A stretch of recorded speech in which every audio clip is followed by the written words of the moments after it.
Is The Mandalorian suffering from a Dave Filoni problem? Let's get into it.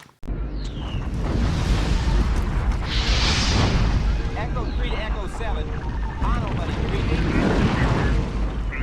Echo Station 3PA. Thank you guys so much for coming to Echo Base Network. It's really important that you watch this video all the way through. I've got some points that I'm going to make at the end. I'm going to build this narrative and tell you guys the truth. So here we go. Let's dive in. And as always, I definitely want to know your comments and your thoughts. Give this video a like and let's go. In 2010, before George Lucas sold Lucasfilm to Disney, their animated series, The Clone Wars, was running strong. Though George Lucas is the creator of The Clone Wars, many people miss that the series was actually mostly ran by Dave Filoni. In 2008, Filoni served as director of Star Wars The Clone Wars animated feature film and the supervising director of the Star Wars The Clone Wars animated series. Filoni did a great job with The Clone Wars, giving us many great moments and some of the highest rated episodes in Star Wars history. In 2010, the Force willed a chance meetup. Jon Favreau happened to be at Industrial Light and Magic and Skywalker Sound as he was working on post-production for Iron Man. Favreau, a longtime Star Wars fan, ran into Dave Filoni while he was there. Filoni pitched the idea of Favreau doing some voice acting on the Clone Wars series. When Filoni began working on the Clone Wars, they just so happened to be in the middle of a Mandalorian story arc.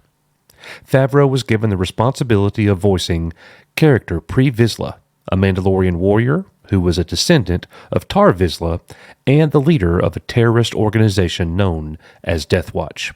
Between 2010 and 2013, Jon Favreau would voice the character on 6 different episodes. For generations, my ancestors fought proudly as warriors against the Jedi. Now, that woman tarnishes the very name Mandalorian.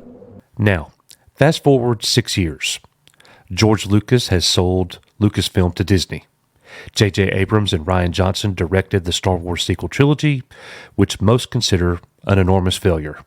Also, in 2018, Lucasfilm debuted Solo, which was a box office failure as well. Disney and Lucasfilm turned to Jon Favreau to pump some life into Star Wars. Favreau, a successful producer, writer, and director, pitched the idea of The Mandalorian. The Mandalorian premiered with the launch of Disney Plus on November 12th, 2019. The timing for the show was magnificent. It debuted 5 weeks before the conclusion of the Skywalker saga with Star Wars Episode 9, The Rise of Skywalker. The Mandalorian was literally the only thing keeping Star Wars alive and relevant at the time.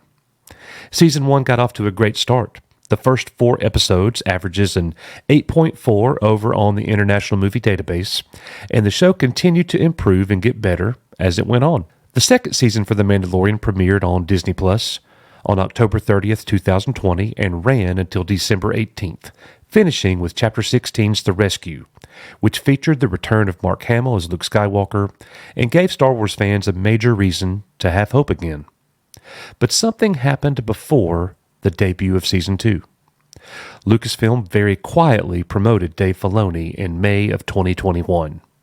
Now, why is this a big deal? Filoni was appointed as the new executive producer and executive creative director.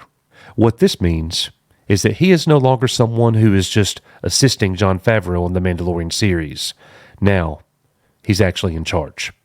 Favreau is still the showrunner for the series, there's no doubt about that, but Dave Filoni has the ultimate say and can veto any decision. When the promotion happened, Season 2 had already been written and filmed, as it would debut a few months after Dave Filoni's promotion. So with all of that, let's fast forward to today.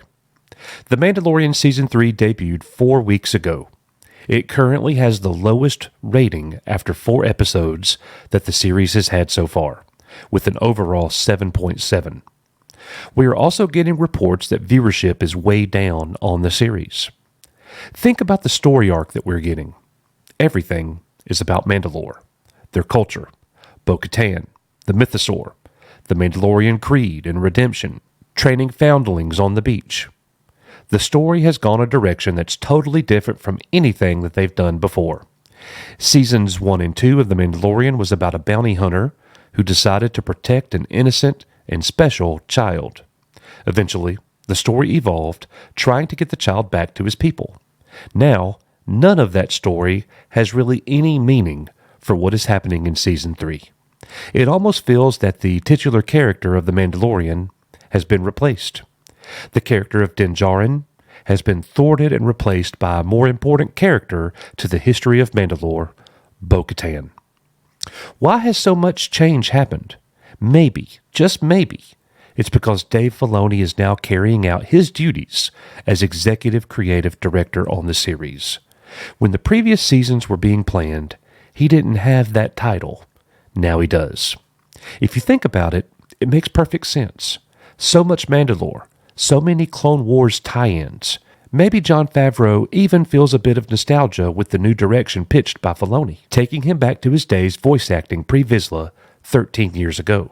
So am I making the case here that all of the Mandalorian problems are about Dave Filoni? No, I'm not. Ultimately, Jon Favreau is the showrunner. He created the series.